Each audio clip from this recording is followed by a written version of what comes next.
the McDonald's. Have y'all seen that video? Oh Did y'all see wow. that video? No, I didn't They see that. they tore up, not tore. They tore up the McDonald's. What was the They went backstory? in. The backstory, they just did it just because. That Literally on Juneteenth, yeah. that's not the They one that's automatic, is it? No, it was some Latino workers. They were in the Okay. front, they were working, and they just decided to come in at the food. It was a big group of teenagers, and when I tell you they destroyed the McDonald's, they took out the cash register machine, they busted windows and everything during business hours. Wow. And so my brow goes to them and their parents. Yes, I said it, and your parents, because what's gonna happen, somebody ain't gonna be too nice, then next thing y'all gonna have GoFundMe and t-shirts because of this stupid behavior. Mm. With Because somebody really could with have the gotten wings on hurt. it. Right. Like Hmm. what sense did that make for y'all to go and destroy this business Not the in your wings. neighborhood? In your neighborhood, and you can't blame no white man. You can't blame nothing. So my brows today, if I can give two brows, both of my brows will go up. It didn't make any sense. I'm like, Bruh. you know, Yeah, and then I'm you watching they the went started dumb video in that. now. It's crazy. They went dumb in yeah, that McDonald's. They went stupid in there. But it was usually, crazy. I thought it was a backstory. I thought it was a cause. You know what I mean? Mm-mm. That but I'm not justifying them. Right, That right. I was feel what you're crazy. saying. But I mean, Yeah, it's usually something that happened, and they all came back and just turned it upside down. But for them to just like go in there and say, we're gonna do this because we feel like it, That's it's messed up. wow, it's wow. and they They, were laughing and making fun. Like it was a joke with them. Like it was a field day for them. So they've arrested two of them. they did. Apparently, Okay. yeah. But the long term effects are, one, your kid may want to work at McDonald's. I know one of my first jobs was working at McDonald's. Um, Right, right. that's the reason why they're switching to having AI be the one Yep. taking orders and processing food and stuff like that. And when the prices go up on all the stuff that you want to buy, you got to You blame your know? kids, or you got to blame the fact that you didn't instill a respect for authority and for just social norms in your children. Right, So right. now you got to And pay it more. and it seems like it's a trend now because there was another group of teenagers or young adults that did the same thing to the Rainbow store. I forgot what city, but they were shooting. One girl was shooting at the locks on the door on Wow. the yeah, the big door outside. They were trying to get in. They were like banging on. Like I'm like, is that the norm? And then the person that was filming was like, oh, this what they used to do back in the day. And I was like, the devil's a lie. You ain't catch us out there trying to break into no store because you knew the consequences. You were Wow. gonna Yeah, go to jail. So yeah. I don't know. That's not how Yeah, things were like back in the day. I don't know what history books they were exactly. looking at. Exactly. Listen, y'all, if y'all make my Big Mac meal go up. It's already $9 or something. You talking about 10, Yeah, $12? Shoot. $15 Big Mac now. Ooh. Right. I Yeah, love my little slushy. I ain't had McDonald's in 5 months, y'all, so I'm proud of Good. myself. Yeah, yeah. I'm itching for some fries in a slushy coat. But I'm on the If right track. if the machine works, McDonald's. You're right, if the machine is working. So right, listen. right. But listen, y'all, we got a dynamic show today. We are Yeah. going to chop it up. Like when I tell you, I'm so ready for this topic and always topics with my brothers and so forth. And then I got a special announcement at the end of the show, so I'm ready for that.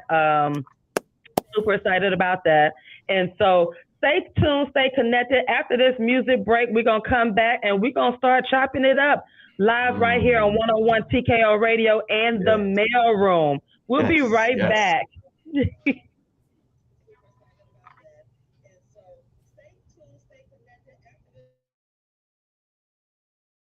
Live right here on 101 TKO Radio and the mail room. We'll be right back. Oh, okay. That's cool.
And we are back live on 101 TKO Radio and the mail room. It's the return of the Mac. Yo, I forgot. It is officially summertime. It's officially, we are in a new season. Summer. I got bit last night by my first mosquito on my forehead. What you call it? So that's it. I'm in the house. I ain't outside. Bruh. Don't do well. They are so disrespectful, man. Very. Yeah, I they hadn't don't been care. bit in almost a year, and now I decided to go outside, and I got bit right here on my forehead and on the back. Nope, I'm good. They were sitting there at the door like Birdman, like Hey. Literally, I was like, now come on. Yeah, I can't stand them things. Like, So it is officially summer. Everybody's out. It's sundresses and sandal season. Ladies, come on now. Y'all know it's our time. So get yourselves together. show up. Get them feet done. Together. You're right. Get the feet done. Shave them calves. Take that winter fur that you had on. Go ahead, shave it down. He said shave the calves. Together, get that baby powder. Get that baby powder together. Get the smell good. Listen, Throw it under. Man, look, Do what you gotta do. You gotta lift up. Yeah. Lift up. Do what you gotta do. Listen, man, listen. Fellas too. We can't be out here funky now. Right. No. Trying to holler. Right. Just thinking. You gotta be neat, baby. Hot, sweaty, and stinking all at the same time. That ain't you get turned. That's a turn off altogether. You got some men out here that like that stinky stuff. They ain't the ones you want though. No, they're not the ones you want. No, you don't want them. Those were degenerates. You don't want them. Cannot be out here. I think Chat with Wit talked about that personal hygiene stuff the other day. Like, you gotta keep yourself. It's hot. Yeah, it is hot. Yeah. So if you sweating, you need your lady pack. Ladies, you need the lady pack. Get it together. You can't be running around here smelling like tuna sub sandwiches. Yeah, man. Because I don't have control over my facial expressions, and you standing next to me in line, my nose toot up, and I know it ain't me. I'm gonna look at you. That's a whole episode in itself. Like, how can you not smell yourself? Like, I don't know. Seriously. I don't know, and I after a while, your nostrils probably burn so much of the so much of it in there that you don't even smell nothing. That's probably what happened. They be walking around like they looking good and smelling good. Ain't nothing fresh about that. And if you ain't got no real friends to tell you that you stink, then you need to fire them friends, because our friends and I, we tell each other, be like, ooh, you go in there and wash. You got to soak, ladies. Got to soak. It's summertime. Yeah. Look, women have a whole biochemical situation going on in their bodies. Like, guys, we need to be fresh too, but it's really important for women, just for your health, you to take care of yourself. Yeah, seriously. For all jokes aside, women, seriously, especially if you got to go to the bathroom after somebody and you smell, like, drink some water, y'all. It is summertime. Take care of your bodies, because the men don't. It ain't just for them. It ain't for the men. It's for yourself, because you don't know. It got to be something internal. So seriously, all jokes aside, it's summertime. We forget about our health for some reason in the summertime. Then you wait around till fall and winter. No, go to the doctor. Get some anti-vaginal, whatever. Get it together. Get it ain't fun. Get it together. Trying to figure out why it smells like burnt pennies in here. Because they don't drink no water. That's why. Drink some water. Did you say burnt pennies? Smell like a rubber band factory. Drink some water. That's why. Listen, that is gonna be another episode. So we're gonna be talking about that, because that hygiene, and then y'all trying to date and trying to be all up on each other and all that kind of crap. That's nasty. So we're gonna talk about that soon too. But listen, let's go ahead and get into this topic. The topic today: protecting and providing as a Black man. And so listen, y'all are all dynamic fathers Y'all are all phenomenal Black men. You're doing things out here. And so, that's the purpose of the show, is to give you all your recognition and just to have this platform so that you all can just talk and so that we can hear from you all's perspective. Because again, as women, we're always in the forefront. We're always trying to tell y'all what to do. We're always trying to tell y'all how to how to feel. The other day I watched a clip from T.D. Jakes, Pastor T.D. Jakes, and he had a sermon. He said, "You cannot tell me how to be a father." And I know it went over a lot of folks' heads, and I know, the women were like, "How could?" But he was telling the truth. Like, is there some things that we cannot, as women, tell y'all how to do, what to do as men, especially Black men? So today we're going to talk about what does it really mean to you all on protecting and providing as a Black man. Now, I know it's a lot, like we don't really think about your what's the word the load that you all have as Black men. We don't think about, we just automatically think, no, that y'all are supposed to be out here working and you're supposed to provide, or whatnot. But you all have a lot going on yourself, and we expect these things for you all, and we don't give you all enough grace. And so today I want to talk about, what does it really feel like as a Black man, as a man, to have that duty of providing and protecting? What does it mean to y'all? We'll go first. Me? All right. Let me kick it off then. Between you and Mark, no, all three of y'all controversial. Oh Lord, y'all read the disclaimer. I didn't even say nothing. Y'all read the disclaimer. What Get on here showing out. No, baby, no. TKO ain't gonna kick me off today. Don't. I put that disclaimer. Okay, so providing and protecting. Excuse me. It's part of my makeup. My father was a heavy protector. He had 5 kids. So so from the seed, from planting to his death, he was always protecting. The thing with protecting and providing, for me, it could be very, very difficult because we're always on. Like if we're never, see, women have they have the luxury to be lax a little. They can sit back and they don't have to be on all the time. See, but as soon as you become a man, like you're on. You're on, especially if you have kids.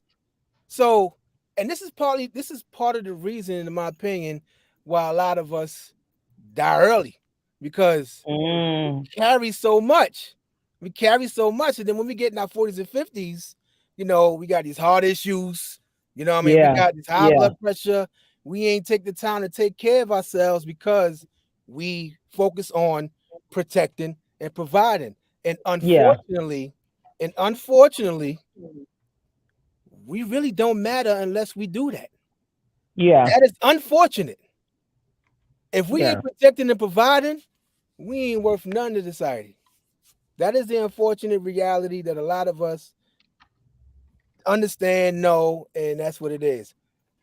Do I like it? No, because there are men, especially myself, that can provide a whole lot more. You know what I mean? But for me, protecting and providing is in my makeup, especially protecting. Like, you're not, like, if you're around me, you don't have to worry about safety. I ain't gonna let nothing happen to you. You know what I'm saying? It's going down. They going down. All right. Just know that. You know what I mean? But that comes with you being on all the time. Even if you're on vacation with your family, you're on. Like, you really can't chill out. You really can't relax because you're scoping, you're looking at the kids, you're making sure all of them is around, you're making sure the wife is good. Who that? Oh, okay, we good. Like, you're always on. So when do we relax? When do we chill? So for me, it is what it is. It's part of my makeup. Right. there are very few times where we as men get to relax, right? Because like you were saying, we do have to be on. Like every woman around me has to be safe, Right. right? Right. So that and that's within me. So Yes. whether it's my cousins, whether it's my friends, whether it's Right. my girl or whatever, Mhm. everybody needs to be safe, and I need to make sure that I provide that, right? Right.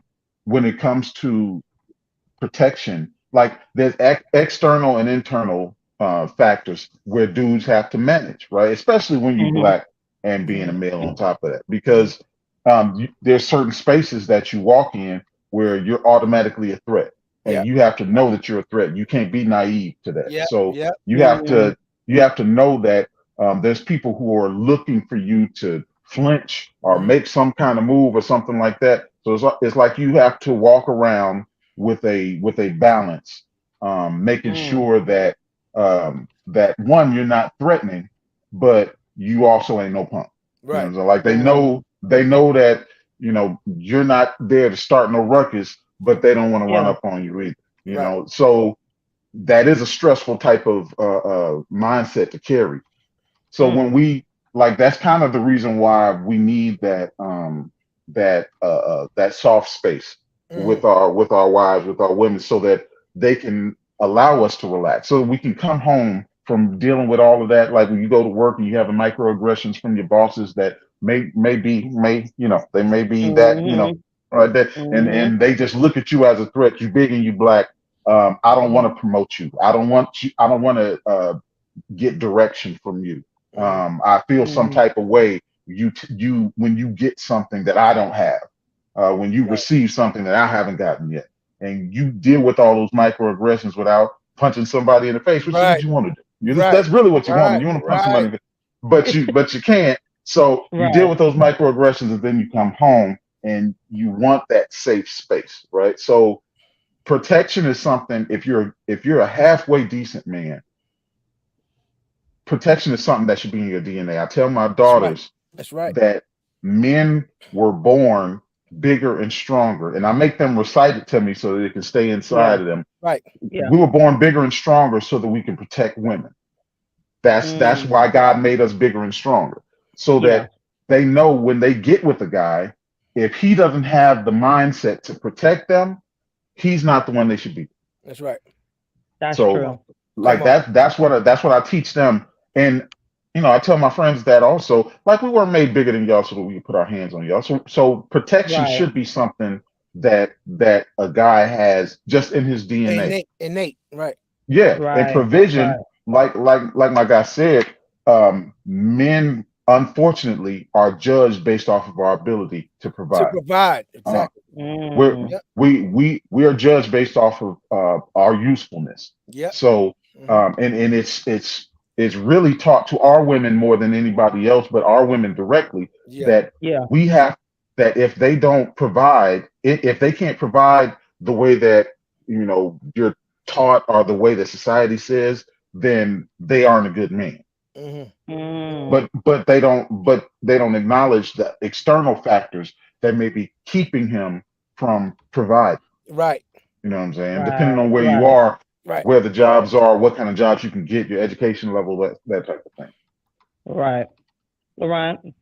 Well, to be honest, you have to understand that providing and protect, the true definition for it was never established correctly. And not only that, it's been changed from what we consider European beliefs. I go back to what Mark was just saying. For men not to understand that we are built to protect our family, especially our women, because our women are the holders of our lineage because they have our babies. And so for us not to understand the worth of their positions, and this is something I hate about blacks, and I'm using that word hate because we allow ourselves as black men to be corrupted by society, and we talk with this beef between black women and black men, and There's no good black men and no good black women. It needs to stop. Boundaries, and I'm saying boundaries because we think the boundary is just between our house and the outside world, where it goes farther than that. And both of these great kings have established how, regardless if it's your child, your wife, your cousin, your mom, she should be protected. And I had this a quick story on me at work, and this dude was badgering our customer. I mean, he just constantly talking to her. But I made sure that I stayed on the aisle because I got a sense of he's pushing and pressuring her, trying to get a number and stuff. But the way that he was doing it, trying to touch her child, you don't go in the store and touch nobody's child. Right. And so, I stayed and made sure that she was okay. And after he left, I was like, dang, you good? She said, I was scared. Yeah. But it wasn't so aggressive that it would seem like he was a threat, but you could tell that he was trying to get a number, but the way that he was trying to do it, was inappropriate. Yeah, it was very, you could see the look on her face. And so I kept to make sure that I was coming back on that aisle to check on her. And I think because of my presence, he just went ahead and said, well, she ain't gonna budge, she ain't giving up number. And this dude right here just keep interfering. So let me just go. Yeah. Listen, hold that thought. When we come back, we're going to take a quick music break. We're talking about black men protecting and providing as a black male. When we come back, we're going to continue this conversation live right here on 101 TKO Radio in the mail room. Don't go anywhere. We'll be right back.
And we are back live on 101 TKO Radio in the mail room.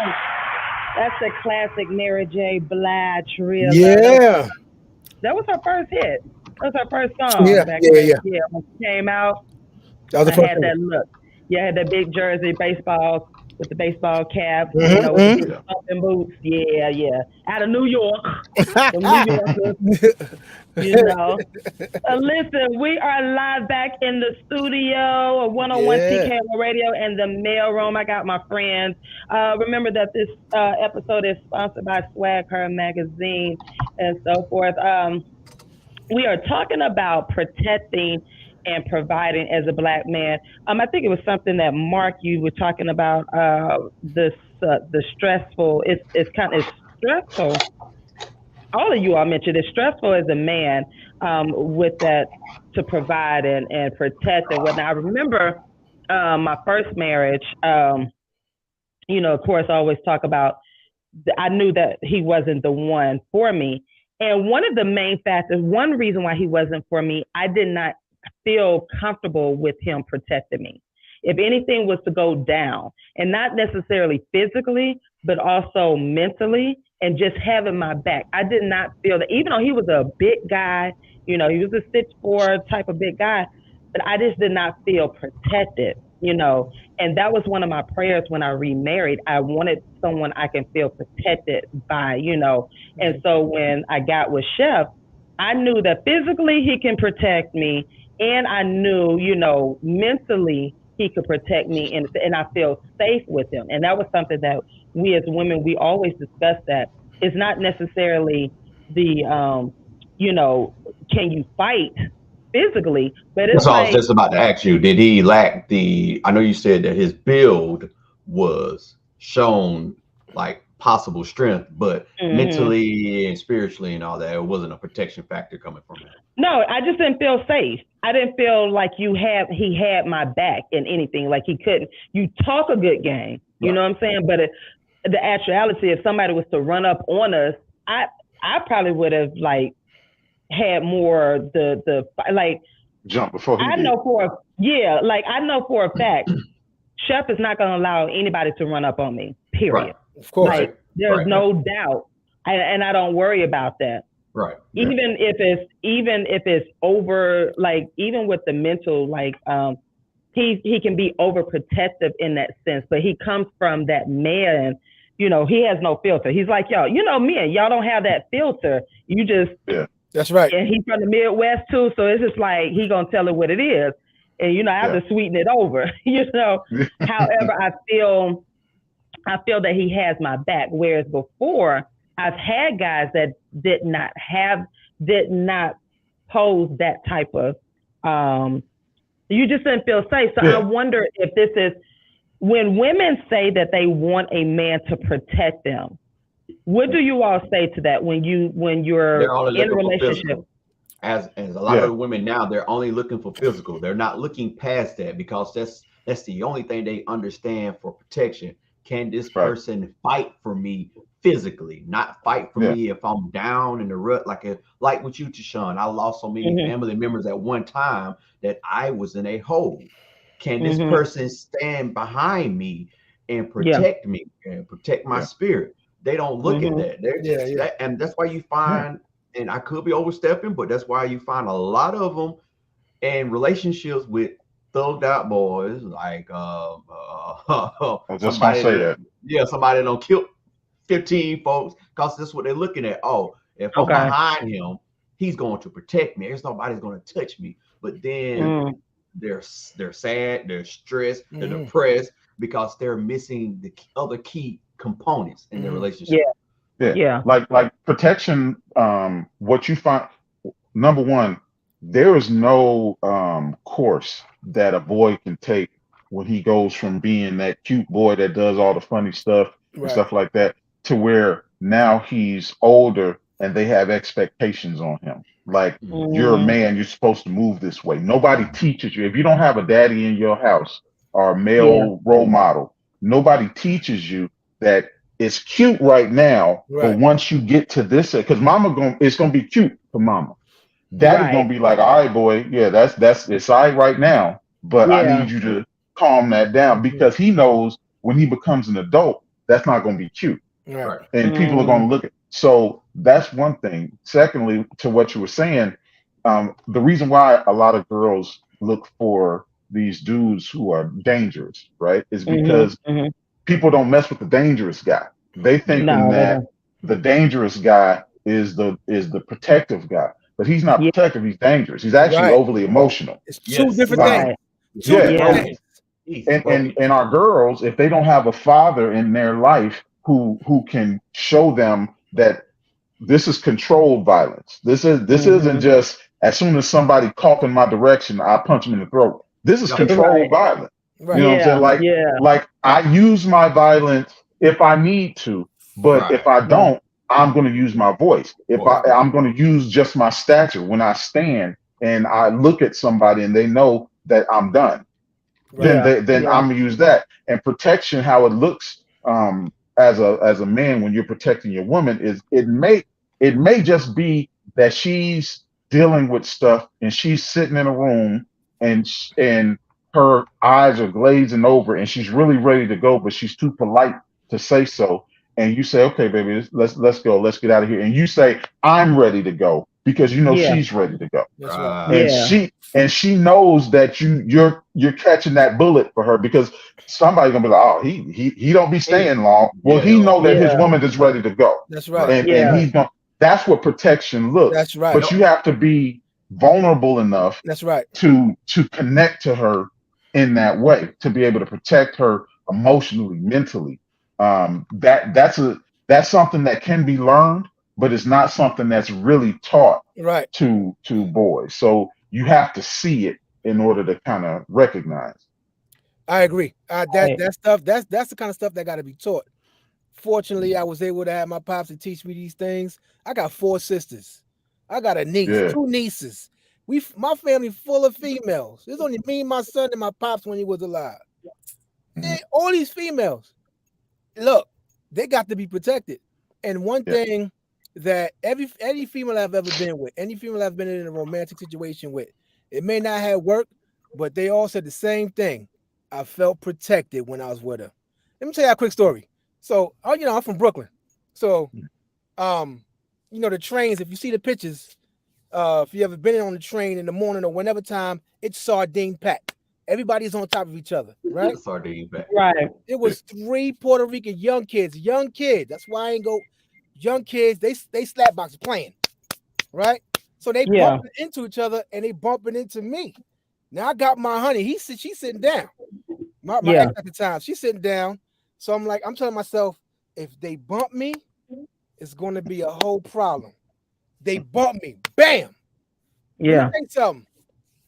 I pushed all 3 of them, but the whole half of the train kind of like did this, because it was a domino effect.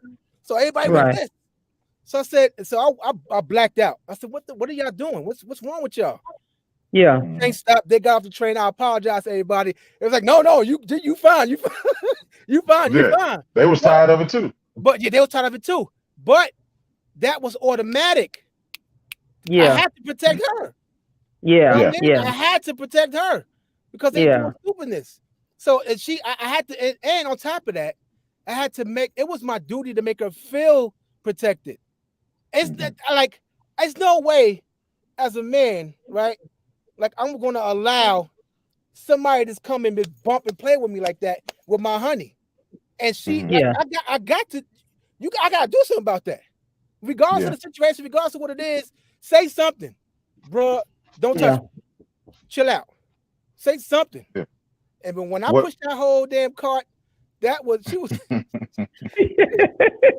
she's like, okay, you got it. I'll tell you something I didn't pay attention to until I started having girls, right? Is that as men, we walk around in this world and there's things that we don't worry about. Like if there's a group of ladies in front of the gas station door, we not walking through there like, oh, here we go. Like that's not we don't have that feeling. Right. Like we're not worried about us having to say no, but say no in a way that's not going to make a woman overly aggressive and have her put her hands up. Like those are things that we don't walk around thinking about. Yeah. But women have to. Right. Which is why once you come into that realization of just how dangerous this world can be for women, you have to have a mindset of protection. That's right. Like in every sense of the word. Yeah.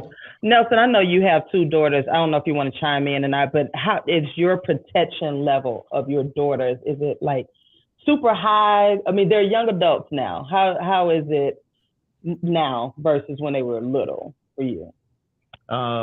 Just more aware of now because, so now they're grown, they're exposed to more, more things than when they're little because, even though in school they could probably be exposed, but now they're out in the real world. So it's more high, for me, just constantly being in their ear, make sure they're okay, letting me know that, hey, if they're going out on a date, let me know you made it home. Yeah.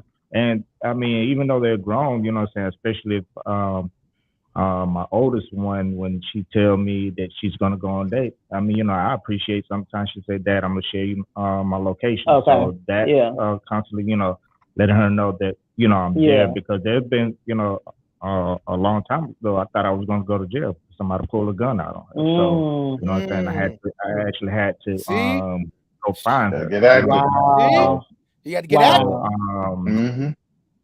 So now, so I'm just more aware, just even though, they're adults, but, that for me, so I don't think that father love will ever stop. And this is what people, and I won't just say people, but this is what I want to bring awareness. I don't even know if it's awareness or whatnot, but when we come back, I really want Black women to understand the burdens that you all have too, as being fathers, as being Black men, with the whole protecting and providing. And one of the questions I want to ask you, I know we're always talking about the Black woman is the most unprotected person, human being or whatnot. But what are we exactly looking for from you guys? And I want you all to think about that. When we come back after this break, I want to be able to answer, or at least let's shed some light on that. What does it really mean? What are we really asking from y'all to protect? How do we want y'all to really protect and provide for us? Can y'all answer that? So listen, stay tuned, stay connected to 101 TKO Radio and the mail room. We'll be right back. Go ahead and put some thinking caps on, because I want to know, how can y'all protect me? How can y'all protect this Black woman? All right? Nelson, turn the mic off. That's how we can protect you. The only way to do it. That's the only way to do it. 101 TKO Radio. Oh. That is hilarious.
And we are back live on 101 TKO Radio.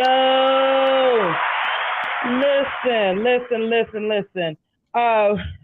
I'm sorry, y'all just got thrown off, but everything's gonna be good. Listen, make sure you have downloaded that 101 TKO Radio app. Make sure you do that, and that way you can hear this culture conversation that we are having. And our topic today is protecting and providing as Black men. And let me go back through here and read some comments. Melanie Shallow Prince said, watching my mother have an incredible amount of patience with my dad and not once putting him down at his worst made me understand that it's the will to want to be in it and never giving up. That's my sister. That's your sister. Okay. Yeah. Oh, okay. Hey, sisters. How y'all do? Sofa Peloton says, Melanie, that's cool to hear. My mom never put my dad down as well, but I saw things that made me realize that he wasn't a good dad because he didn't have one himself to teach him, so he couldn't teach. I don't know why they say it like that. Yeah, it continued down there. Oh, I see it. Couldn't teach me nor my sister any of the necessary things we should have gotten from a dad. And I understand that. I think what Mark said earlier, boys are not, you're not taught unless you have that good father and whatnot. But then at the same time, I think dads, they do the best that they can, because I looked at my dad, it was 5 of us, and I watched my dad over the years sacrifice his dreams and he built his business, him and my mom and whatnot. But he also made sure that he provided for us. And I know it was a struggle. I mean, 5 children, a stay-at-home wife, and trying to still provide, especially with 3 sons. One of his way of protecting us when he moved us out of South Central LA. Didn't understand that, but he knew he had 3 sons.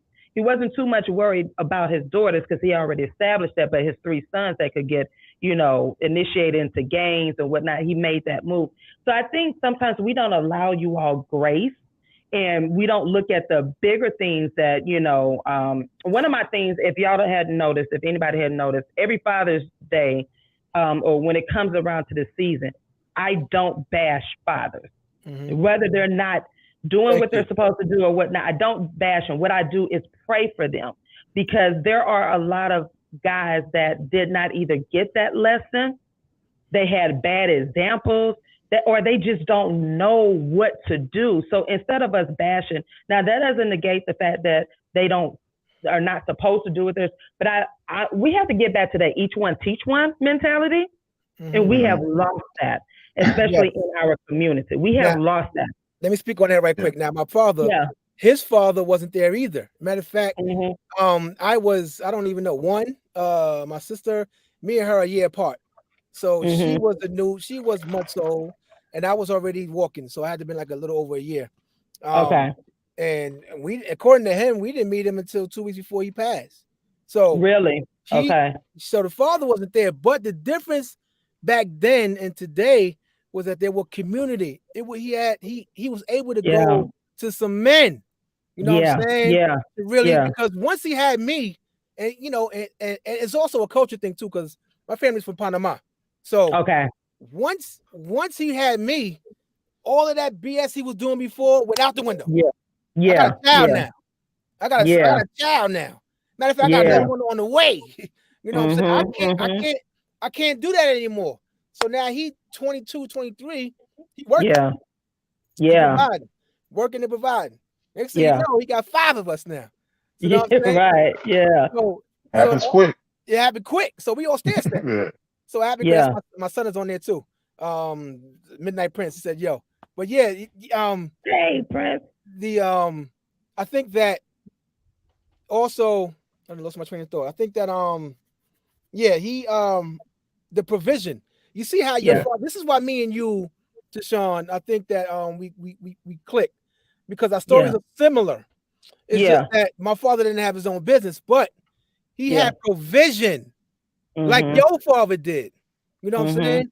He knew, listen, it's not all about just being able to protect, the family. It's the provision. It's the being able to see okay, now I need to make this move because it'll be the best thing for all of us collectively. So I'm gonna make a creative plan, right? Yeah. To move everybody to across the country. I'm going to create a plan, right, to get my family out of the situation to somewhere else. Well, that's provision, right? That a lot of men today really don't have. They just understand the protecting and providing, but the provision to be able to see things, to be able to see. It ain't because it's not just about being able to knock somebody out, ladies. Hear me out, ladies. If he's unable to see, the provision, because sometimes when we get to women, when we have the fortunate to be with a woman, it's a lot of stuff she's dealing with, right? Yeah. So as a man now, right, you see the things, you see the issues, and men, all we know how to do is fix. Most of us know how to do is fix, right? So I see the provision is, I see where we can cut back here and increase there. Maybe we can do this a little differently. He's providing that. If he ain't providing that as well, then you don't need him, because it's more than just being able to have a gun and shoot somebody to protect you or knocking somebody out to protect you. He needs to be able to see some things so that I see this is about to happen. Let's not do that. Let's do that because it's going to benefit us. If he's unable to do that, then it makes no sense. It makes no sense. He's useless. Starting from a child to a boy to a man.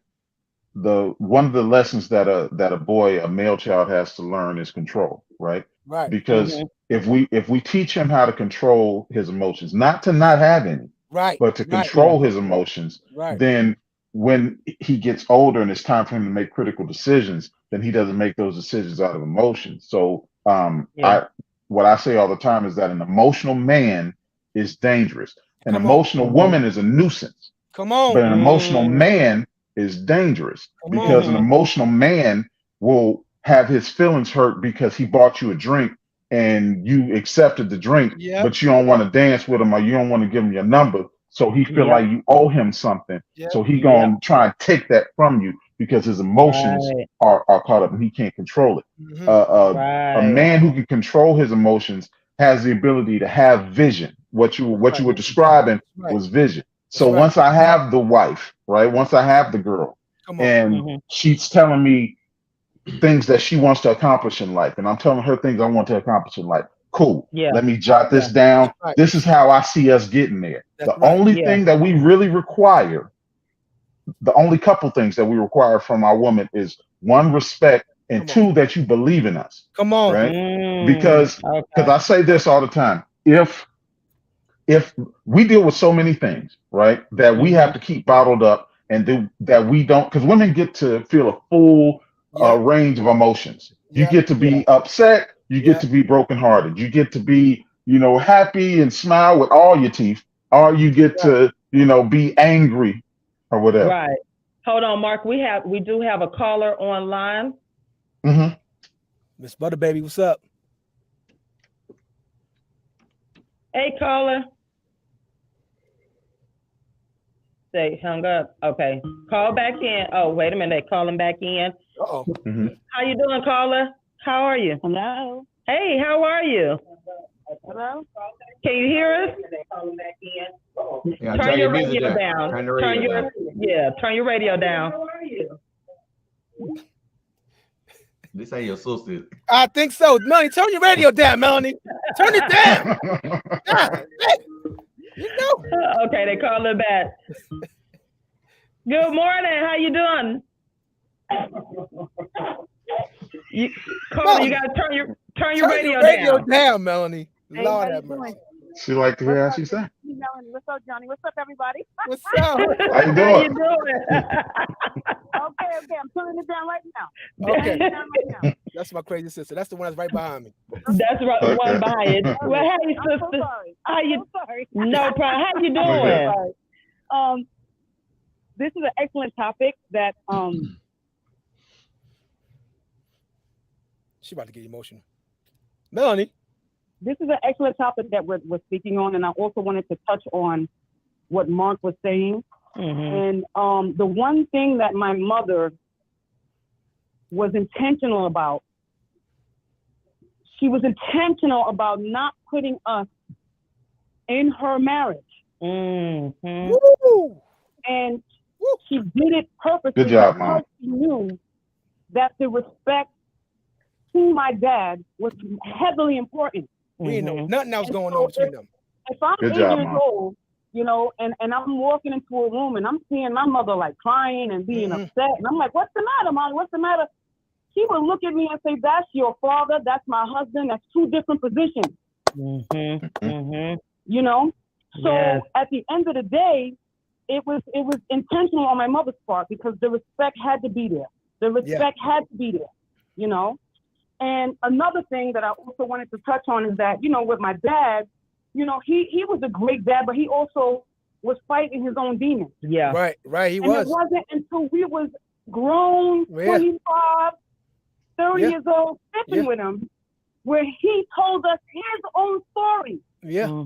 He told us his own story with what he went through and the demons that he was fighting. Yeah. And so that trickles back to me saying how it's important to not bash your man in front of the kids. It's important for him to tell his own story. It's important for the man to have the respect, not only by his woman, how by his kids. Yeah. And so that part was intentional. That part was intentional by my mother, and I really appreciated that part. And I love what y'all doing. I love this topic. I'm about to get out of here and do an open house. Thank you so much, sister. Bye, y'all. Bye. Thank you. Thank you so much. Girl. I love that. Awesome. And you know, this is that to piggyback what she said. This is something that I had to learn as a woman as well. When women say, "Oh, I want to marry somebody just like my dad," don't get me wrong. I got caught up in that too in my first marriage. Right? I was like, "I want to marry a man that's just like my dad." It didn't dawn on me, no, I don't want to marry anybody just like my dad, because this is what people don't, and I get it. Before anybody start jumping on me, you want qualities and traits of your dad, because what she just said, there are two different positions. My dad and my mom did have struggles as a couple. You know, they got married as teenagers, and their life started right after my dad was in the military. My mom had just given, birth. They were kids when they started being being parents. Think about it. They were young. So they did have struggles. But when it came to the children, we saw my dad in a different light. So in the beginning years, my dad was probably not the husband that he needed to be for my mom, and my mom was probably not the wife.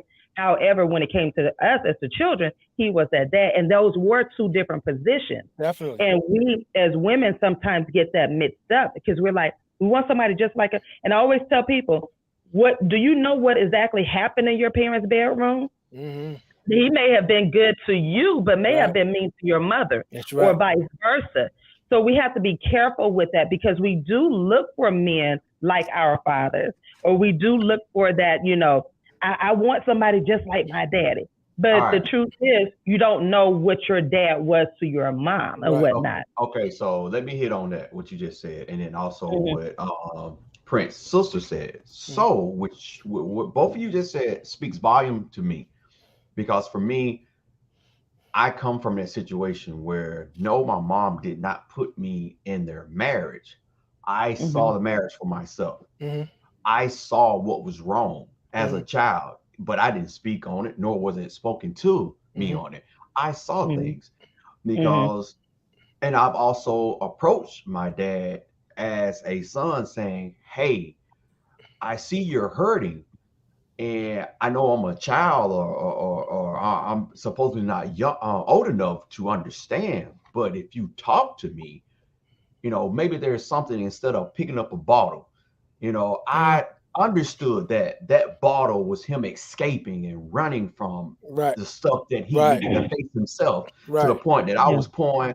He was buy like $50-$40 worth of alcohol, and I'm pouring it down the drain. To us fighting and like literally putting hands on each other. Me talking about I wish you were dead, because my thing was, I didn't know my mom was suffering with cancer, but I knew she was sick. Because I had to get up in the middle of the night and see about my mom when my mom was throwing up, while my dad laid next to her drunk. Mm-hmm. So they didn't have to tell me that something was wrong with the marriage. I saw it. Mm-hmm. So, and I get it about the bashing. We don't supposed to bash kings and fathers and all this. But then as that male, even as that girl, and you just said it, Tashawn, a lot of women go out and they looking for their dad because they have that respect because, oh, that's my dad. Mm-hmm. But they also saw those bad traits too. And so they go out and they seek those same bad traits, or the son ends up doing the same thing that the dad was doing because no one in the Black community is talking. It's one thing to sit up here and bash each other, but to respectfully sit down and say, hey, son, I was wrong. Or the mom saying, you know what, baby, sweetie, your dad is your dad and you should love him, but don't allow someone to treat you the way that I am being treated. Have more respect for yourself. Yo, you see, you see what? Hold that thought. Okay, go ahead. Hold that thought. We got to take a quick music break. When we come back, we're going to continue this conversation with my brothers on here. Messages from them, y'all. We got to open our ears. We got to listen because they're telling us what it means to protect and provide as a Black man. Stay connected. Make sure you are downloaded on the 101 TKO Radio app so you can hear this full conversation. Live right here on 101 TKO Radio and the mailroom. We'll be right back, y'all. Yeah. Woo.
And we are back live in the studio, 101 TKO Radio and the mail room. Listen, if y'all have not downloaded this app, y'all better get to it because this is culture conversation that we are having. Listen, this episode is sponsored by Swag Her Magazine. And let me, I keep forgetting about doing my shout outs. Hold on, y'all. Hold on. Got to take a quick. That's fine. Okay, here I go. The mail room. LaRon ain't doing his job. So hey, whoa. That page ain't came up yet. It's on the back side, LaRon. It's on the back side. You're supposed to have it all set up with time. Listen, look at all the papers. I can only do so much. You're supposed to be providing and protecting me right now. Nelson, don't even do that. Don't even do that. Cut a mic right now, Nelson. I can't do everything. I can't do it all. Listen, the mail room is being sponsored by Swag Her Magazine. Also, TLC Coaching. If you are ready to start building a healthier relationship with yourself, connect with me, a certified relationship coach, by booking your discovery call. Also, it's sponsored by Playbook Investment Group. Connect with Playbook Investment today for your investment needs. And if you're ready to make that play, really, really ready to make that play, go ahead to the mailroom 7671 and click the link in the bio, Playbook Investment Group. And of course, Simply Beautiful Candle Company. Y'all, that candle smells so good. Y'all definitely got to connect with Simply Beautiful on IG at Simply Beautiful Girls _ and on Facebook at Simply Beautiful Candle Company, or visit their website at simplybeautifulcandles.com today. And of course, if you're ready to be a TMR sponsor, connect with us at Trinette at IamTrinetteLCollier.com or DM us at the mailroom 7671. I will answer your DMs. If you slide in my DMs just for some other crap, shut down. Chef gonna get you.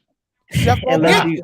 Unless you're gonna pay for the student loans, then you know me and Chef can work out. Might be able to work something out. You're gonna send me a check. Do what you gotta do. Sugar Daddy gonna come through with, with a paycheck for them student loans. Stupid. But no, y'all, make sure that you are connected to TMR and make sure you stay connected with us. And listen, I got my friends on here, y'all. Make sure they connect with you, connect with them, because they are doing some phenomenal things, and not just with this conversation, but outside of this, and close to the end of the show, they'll tell you how to connect with them. But listen, we're having this culture conversation about this topic. I want to go back to one of your sisters. She said that, she posted that it's never good to bring down any king. There's always a way to provide and push grace on positivity, father or not. We need to change the narrative to uplift their mental positivity with use of action. And so Sofa Pillow Talk says, Stephanie, exactly, my opinion is a lot that comes from moms that chooses to stay instead of walking away from marriages that are harmful. And Stephanie also wrote, a lot of women look for men like their dad out of a place of hurt, not realizing it. That's what we were talking about. Yeah. It does. And again, I was one of those women in my first marriage, because my dad died in 94. So pretty much I was on my own. My family and I were on our own. So we didn't have that. We had uncles and so forth, and they were great uncles in their marriages and whatnot. But by us being here, I started gravitating toward what I thought men should look like. I was trying to piece together my dad, right? Mm-hmm. I knew that I needed a man that could protect and provide. I knew that I needed a man with vision. I knew I needed somebody who was, that could throw down in the streets if something was to happen. However, what I wound up with was somebody not at all. None of those. Literally, no vision, couldn't do none of that, right? Or just a talker. Like, don't talk like you from the streets, but if somebody's to run up and you. Yeah, a lot of them out They there. make it sound good to the point that you think they really doing it, but they that's what it was. That's right. And that was really a turn off for me because then that's when I started losing respect for men, right? That's when I started losing that respect because I'm like, all of these guys out here talking the talk or whatever, and they can't do. So my perception changed. However, I'm not saying that was a good thing because it was a bad thing. Because now I started putting you all, I had these high expectations. I didn't care what you all were going through. I don't care nothing about that you didn't have a job, this, that, and other, you were hurt. I didn't know all of that about y'all as men, right? So I didn't allow grace because I was looking for somebody out of that place of hurt. Like, can't nobody step up? Like, because I saw my dad in a different light.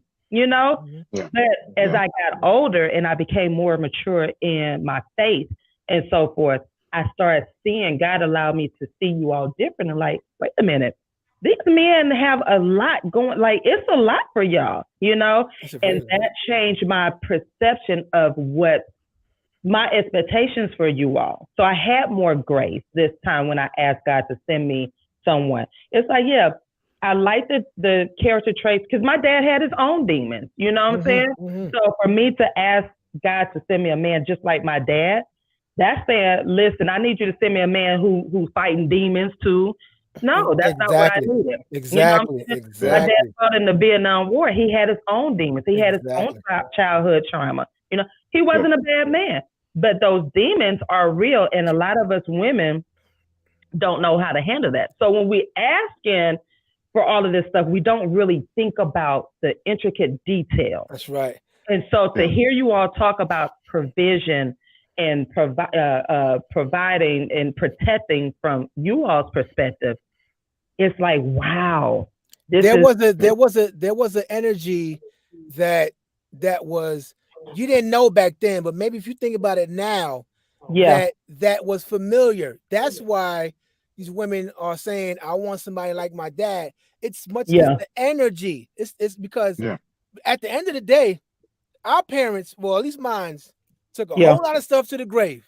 We ain't know every single thing about our parents. That could definitely be a double-edged sword. Double-edged. We don't. My father took a lot. Listen, my father told us a story, and his sister told us something totally different. So like, what? I don't know if he told us to protect us, or I don't know. That's what we think we do when we sometimes don't expound on certain things. And, we put it in that category of let a child be a child and trying to stay out of grown folks' business. Right. But at the same time, we do have to understand that we are raising kids to be grown. That's right. So there are some intricate things that we don't need to keep from our kids. That's right. Now, yes, we need to filter kids, but they need to get some. And I'm going to say this quick story. Because right now I'm at battle with my first child, my son. I can't see my grandson for whatever reason. And I stay in the same city. Grandma stayed 2 blocks away from me. I can't see my grandson. Wow. My son doesn't tell me when he comes in town. And he has my grandson. So I just basically had to sit down and get him to understand that I can't be what you're wanting to be if you're not really explaining it to me and not allowing me to sit down and to give you my side and you understand me as well. But again, like I said, to make a long story short, a lot of kids don't understand what their parents go through. And with my son, I have yet to really sit down and get him to understand that because I didn't know better, I had to learn better on my own. I had to read, I had to go out, and I had to make what people consider mistakes in order to get to the person and to be the man that I am now. My son does not understand that I sold myself in order to get money. Come on. My son really don't understand that those situations that I put myself in, that I was raped at 16. And my thing is, those demons, there were life lessons and something, and I'm saying this out in public due to tell men that because you have demons, that does not mean that you cannot go get help. That's right. You cannot heal. Come on. I hate seeing, and that was my thing with my dad. Like when I came back home 2017, God put it on me to sit and try to have that connection with my dad and try to get him to understand that just because you have those demons, that does not mean that you cannot face them and overpower them. My dad refuses to. Mm-hmm. And I can have a relationship with my dad. I love my dad to death. You can tell that if he would find a way to fight these demons, people can really see my dad for who my dad is. My dad is a great man, but these demons are so deep. That's right. He's ran for so many years. I'm watching my dad disintegrate himself. He's just breaking down. And it's sad. And I hate that about men that run like that. First and foremost, I'm praying for you and your son's relationship. Definitely. Because that's first and foremost. Kids, I wrote a book called The Man Up Blueprint, and the reason why I wrote it is because I felt like there were men from my generation that one were never taught how to be men. There was no blueprint. There was no guidance there. I know me personally, after my grandfather died, there was no positive male role models for me to base my being a man off of. Even I'm like just simple stuff like putting your hands on your hips the right way instead of upside down like women do. You know what I'm saying? Or not pulling your drawers all the way down when you taking a leak at the urine. You know what I'm saying? Like stuff like that, right? So in my growth of how I had to do that, the thing that that helped me to give my mother grace is because when you've never seen it, you're breaking new ground, right? You're creating it out of thin air. Right. I never saw my mother being loved by my father. I never saw my mom being loved properly by a man. I didn't. I saw my grandmother being loved by my grandfather, but I also didn't know the things that they had to fight through because that stuff was kept from us. Like I didn't know certain things. So then when I become a man, it's like, okay, you're a man now, man up. How do I do that? Right. So but before I could even really get my whole foot into this whole manhood thing, now I'm having kids. So I don't have time to even heal from the things that traumatized me as a kid. I didn't have time to even continue to learn myself. I had to be a father. So now what our kids don't understand is that we having them blessing, but in a lot of our cases, it prevented us from growing and healing. So you have this unhealed man trying to teach these kids who are a blank slate. Right. And maybe he got with this unhealed mother. And they got together and they making kids. They just trying to figure it out. They don't they don't know the starting point of healing. They don't know where they are in their process of who they are. They're just making up things as they go. Sometimes they make good decisions. Sometimes they make horrible ones. But it's never the intent to make a bad decision concerning their kids. If you're a decent parent, if you're a decent human being, when you have kids, you put on your dad coat, right? And you tell all your lame dad jokes, and you want to be that stable individual for your kids. While you have that standard that you set up, but behind that standard is a man that's crying. There's a man that's hurt. And we don't get to what I was saying earlier is we don't get to explore a full range of emotions like women do. We can't afford to do that. So we wear this mask of being, a stalwart and being strong and being, unemotional. Meanwhile, on the inside, we're afraid. On the inside, we're fearful, and we can never show that we're afraid. Come on. We can never show that we're unsure. So even when we make a decision that we're not sure of, we have to stand on that decision as if we believe that's the best decision that's ever been made. Because if we crumble, y'all crumble. That's right. That's right. I remember the first time that. Oh, I'm sorry. Go ahead, Mark. Finish. No, I was just gonna say that's why it's important to give dads grace from time to time, because they have to hold this role that the mom doesn't necessarily have to roll. Like the kid isn't going to fall apart if their mom starts crying about something. They know, pat mama on the back, give mama some love. If daddy start crying, people get shook. Hell yeah. Yo, I saw my brother cry for the first time when he was 33 years old. Yeah. He had he worked for a paper company, and the company went under. So for 16 years, it was his salary, right? It went under. We're talking about a man that got no high school diploma. He, like, when everything went under, he spiraled. Spiraled. It's where the alcohol comes from, drugs come from. That's where all that comes from. The alcohol, that was a crazy time of his life. You know what I'm saying? And that was the first time I seen that man cry, and not as an adult. Cried the same around the same time, because when life hits us, right? It comes to a point, like, if you don't let that emotion out somehow, it's gonna make its way out, right? It's gonna make its way out. So from suppressing, all right, let me tell you something.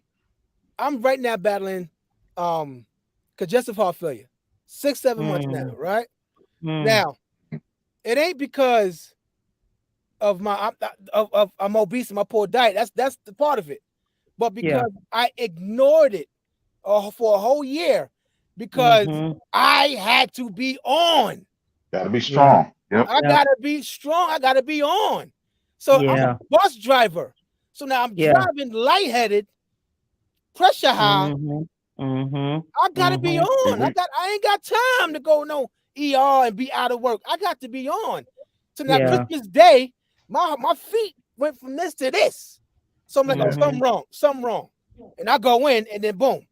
So we ignore ourselves just for the sake of protecting and providing, which makes it so much hard. That's why we're dying early. Our hearts are stopping at 45 years old. That's Hold that thought, Jenny, because we're going to talk about that, because y'all know, as y'all big sister, I am big on, I asked y'all how y'all doing.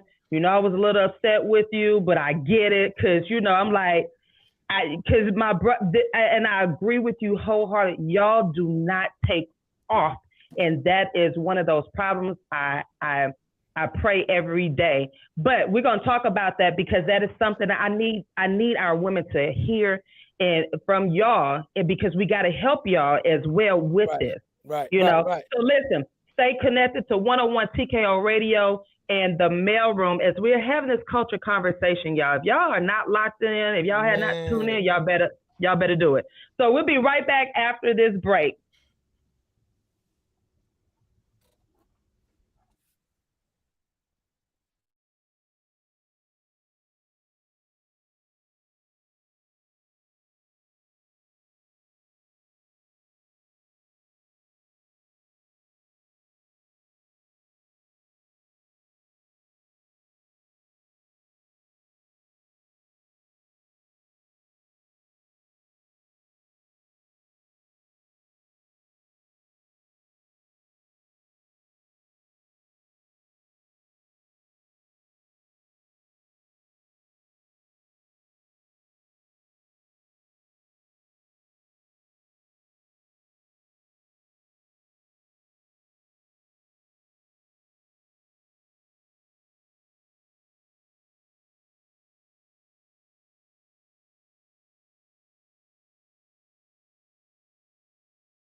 And we are back live on 101 TKO Radio in the mail room.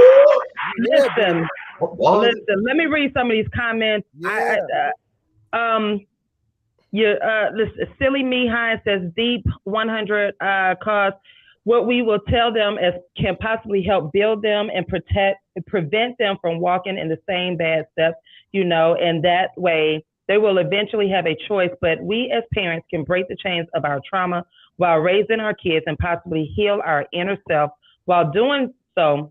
I got a saying, we are not our pain. Your sis says exactly what she said. That's absolutely not healthy. Men go through a lot of things that as women will never understand, vice versa for us women as well. A lot of children learn behavior habits from what they see, especially nowadays. Vision is two-tier to these children nowadays in their households. So listen, I know we were talking about, Melanie says the demons are also generational curses. We don't realize the behavior we pass down that's hard to unlearn. So for Real Talk says Melanie, right, again, we have to make this normal to respectfully talk about needed conversation. Like I was saying, yes, it needs to be filtered, but definitely talked about for the most part. Let me go back to that because this is my take on it. And again, Tia says, great show and self-love is healthcare. Yes, we got to dive into that. So let me go back to the conversation. So this is what I've learned over time. My dad didn't disclose a lot of, my dad and my mom, they got married when my mom got pregnant with me at 17. So of course they jumped right into motherhood, fatherhood. They didn't get married until she was 18.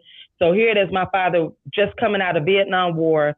That in itself is a whole traumatic experience. PTSD. Okay. So not only now he is a Vietnam vet, he is now a father and now becoming a husband, now being deployed overseas. That in itself is a whole, issue. So this is what I learned over time. My dad didn't disclose. My dad was a very quiet man. But again, I didn't see my dad crying when Lockheed, he used to work for Lockheed, was at Avionics until I think one of the divisions he was working in closed up, it bellied up. So again, like you, Johnny, if your dad this has been my income, we live in high, like the money was in, there was no problem because he was, contracted or whatever. When that belly up, then what am I to do as a father? Boom. Yeah. I saw him cry one night. Everybody else was asleep. And I'm being nosy, being the oldest child. I can do that. So I heard, but I saw my dad cry for the first time, but it was in silence. It wasn't an outpour cry. I can hear him. Y'all. Right. That silence was for y'all. Right. Yeah. Right. Because I'm like, and the first thing I thought about, I said, wow, nobody can hear it. And I knew God had to place me being, up and hear him for a reason now. But my dad didn't disclose what had happened to him in that war and the things that he saw into his deathbed when he had colon cancer. Now you're talking about from being 18. My dad died at 45. 45. So you're 45. So you think about this man has been holding all of this stuff in. When my dad disclosed that he held his best friend's head in his hand. So I'm thinking, he holding his body, head. Oh, he had a whole head.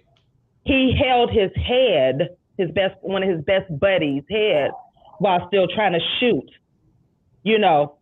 And he had talked about the Vietnam War a little bit, bits and pieces every now and then. But when he disclosed a lot of the other traumatic stuff that he'd been through and what he saw, he had to shoot children. He had to, because this is the war. This is what he had to do. Then come home and be a man to his family. And not only that, the roles that he still had to play as a brother, as a son, as an uncle, cousin, all of this, right? So I say that to say, sometimes the conversations we're unable to handle as children and as family members. That's why I say filter. And I wasn't talking about that conversation. You don't have that type of conversation because that's not a traumatized conversation to have. But at the same time, how do we know what conversation? Because that is something that we needed to know. I come from a very quiet household. Guess why we had to be a very quiet household? Yeah, no, I get it. PTSD. Yeah. Right. Because of the noise. We didn't understand that. Mm-hmm. We just know, be quiet. You know, my mom had to learn how to adjust to this too. Whereas my mom is a loud person, you know, very, you know, bright and bubbly, where my dad is a very quiet, laid back. Noise. He didn't flip out on us because it's something that Mark was saying earlier, control. He had to learn how to control that because he can flip off at any time. However, was this information should have been disclosed? Again, that filter. We don't know. But that's what I'm saying. How do you know what to filter? Because this is something that we had to learn and adjust over time, but we didn't really talk about it. So that's what I'm saying. Because your dad knew that, and your dad and your mom knew that it was a trigger, then yes, this is a filtered conversation that we need to have. Now we don't need to give you the blood. They didn't know, right? They didn't know it was a trigger. They didn't have words like trigger back then. Right. They didn't have that vocabulary. Well, no, and I get that, but no, I'm saying nowadays, this is something that we should be, because that's something. Now, when we go back, it's just like with my dad. I can sit up here and tell you my parents did not understand that as well. So I know for a fact that's why we did not have the conversations that I felt we should have had as an adult now back then, and I don't hold that against them. But I know better. And with that, it's like, all right, Sean, you know, my sister just died. Yeah. My condolences. My condolences out. Yeah. So like when they called 12 o'clock that same day, that night, that morning, they said she's finally gone. My first thing for me was, where's my wife? My wife was upstairs with the girls. And for me, I knew still my house is a safe space as a male, as a black male, to where I was able to walk upstairs, go to my wife, hug her tightly, and just break down. It was a silent cry, but my girls saw me cry. And that's something that I am not holding from them because I don't need to. Yeah. You know? That older generation, to add to what Tashawn was saying, imagine you have that experience. It kind of pushes you to experiment with drugs and alcohol, just take some of the pain away. And then you come back and you're dealing with racism for the country that you just fought for. And you're coming back to the war on drugs after they just got you hooked on drugs over there. Now you're getting thrown into, so that whole generation, the older generation, has a very, like, pride has a stronghold on the older generation where they can't apologize. They can't talk to you about their misgivings or their mistakes, that they can't do it because they feel like they'll fall completely apart if they do. Right. Yeah. So that's why the book that I wrote was about me and my mom getting to a place where I could understand her and I saw her as a woman and not just my mom. Because and that's where grace comes from, right? Because if you look at your father or your mother and you only see the person that taught you right from wrong and that taught you how to tie your shoes, and taught you how to wipe your behind, then when they do something wrong, you hold them accountable for that because they taught you right from wrong. But you don't recognize they were triggered by something. They have traumas that they didn't heal from. Something hurt their feelings and they can't verbalize the fact that it hurt their feelings. So they just act out. But when you recognize that, then you can give them grace and say, okay, I can't change the hurt that happened to them. I can encourage them to get some healing from that. But if they can't, I got to love them through some stuff. That's right. Yeah. You know what I mean? Yeah. And that's why I've gotten to that position and where I can now I allow that grace, because you hit it, Mark, that pride that generation has, they are screaming. They were screaming for help. But so let's be honest, who were they going to, because we were dependent on them growing up as generations Xers, So we're like, okay, and so that's why they threw us. That's the way we are, but it's up to each generation to do better, right? We learn from each other. That's why I after learning who my dad, and I think I posted this, I said I didn't learn my dad until his deathbed. I knew my dad. He was in the household, but I really didn't understand and learn him until his last days. And then that made me say, oh, it makes sense now. It makes sense why the love and affection wasn't there. But I knew he loved us because if you're fighting in a war, you don't have time to be all lovey-dovey with the people that you love back here in the States. Exactly. That's what he's saying. Guess what? You have adopted that way. You're talking about being 4 years out there versus being in the city. It's a learned habit that he's unable to unlearn. From the war. But then we had these expectations. That's why I tell people, I'm like, no, my dad wasn't no frilly, twirling us around type of dad. Like he wasn't. He was like, yo, we don't have time. Listen, you got to learn this lesson. Whatever. That was his love language for us. And to the outside, oh, your dad is being so mean and aggressive and this and another. Yeah, I get that. But I knew that at the very end of the day, Joe Collier was our dad, and Joe Collier did whatever he needed to do for his family. And if that meant dying for us, that's what he would do. And that's what he did. What I'm saying? He set it up. So we have to allow grace for that generation, even for our generation, in a sense. We got to allow ourselves some grace because we've been thrown in some fires. And so now when people talk about the therapy and all that, we're like, we're being receptive to it now because we do realize and know that, okay, we got some issues going on and it's time for us to release, We're the first generation who even has the words of like self-care, mental health care. We're the first generation, and our children are a byproduct of us growing in a space where we don't have the civil rights marches that our parents had to deal with, on top of the war that they had to fight, on top of the so there's a breather. That's why we got to give them respect. We have enough space to grow in that area. Right. Tiff says, I feel exactly where you're coming from, Mr. Takeover. My dad now, we don't know what is feeling inwardly, but on the outside, he's functioning because he's having to put another funeral together against this year. He's burying and cremating his second son. And my condolences go out to Tib and her family. Again, like she said, as a father, now he has to deal with this again a year later. Burying his second son.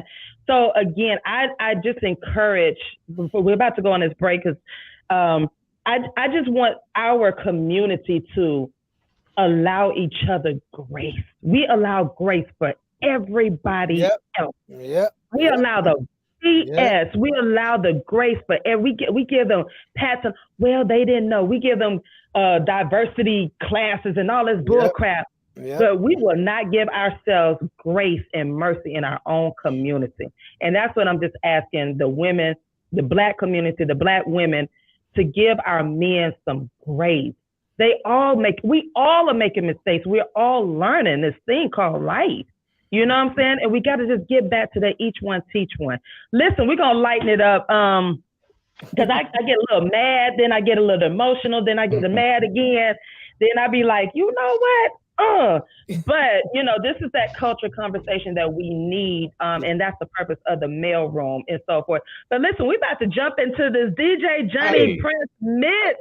Prince up here looking like a 12-year-old. This mix gonna sound the same age, bro. He done cut off all the beard and everything. Mark, I cut my beard off. It was a misunderstanding. So listen,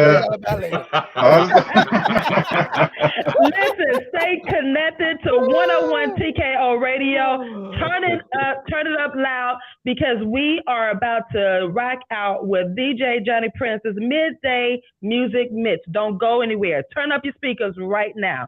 Live right here on 101 TKO Radio in the mail room.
Listen, Johnny, you wrong for that.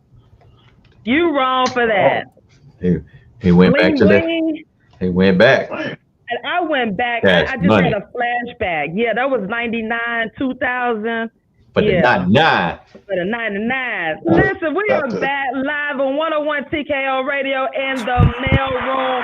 You just listened to our very own DJ Johnny Prince, Midday Music Mix. I can't hear y'all. Hold on, my bad. Hold on, y'all.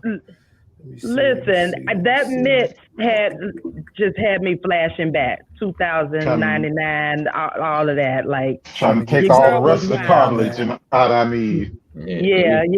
And that brain go freak nigga in here. Yeah. Wow. Beginning days of teaching, I just listen. I started teaching 95, 96. Yeah, they brought back some memories. Okay. Yeah. That 99. No doubt. Ain't now? Yeah. The world was gonna end with Y2K. Y'all remember that? Like I remember. Yeah. Like everybody thought the computer was gonna drop down, the lights was gonna cut off. Everybody talking about, my credit gonna be good, man. Some jokers kept your credit going. Yeah. Think about the panic that we right. Like the panic that we all like. Everybody was like, man, stocking up on cans and all this kind of stuff. We just knew, water, bread. Yeah. Y2K. I'm gonna say that there was a change. There was an end. I do feel that we just missed it. Spiritually, I think there was a big change. Those years changed something. And, I mean, of course it changed. It was a shoot. We left the 1900s, as the kids say. We left the 1900s going into, unknown because, literally it's like, wow, 2000. Like you never thought about 2000, You just like 1999, I'm going to party like it's 1999, as Prince said. Prince the only one that was thinking about it. The rest of us was just out here living. Right. Now here we are going into 2025. So I know, for real. AI taking Still ain't got no floating cars yet. That's what I'm saying. Still ain't got no. Listen, it's coming. It's coming. Shoot. I need to hurry up. I know, right? Listen, y'all, we are live back in the studio with my friends, y'all. We are having this culture conversation. I am totally enjoying it myself. Yeah. I want to speak on what our 12-year-old Prince was talking about just a couple of minutes ago, and his health and how, as men, and definitely our generation before us, were taught pretty much it was passed down generation to generation.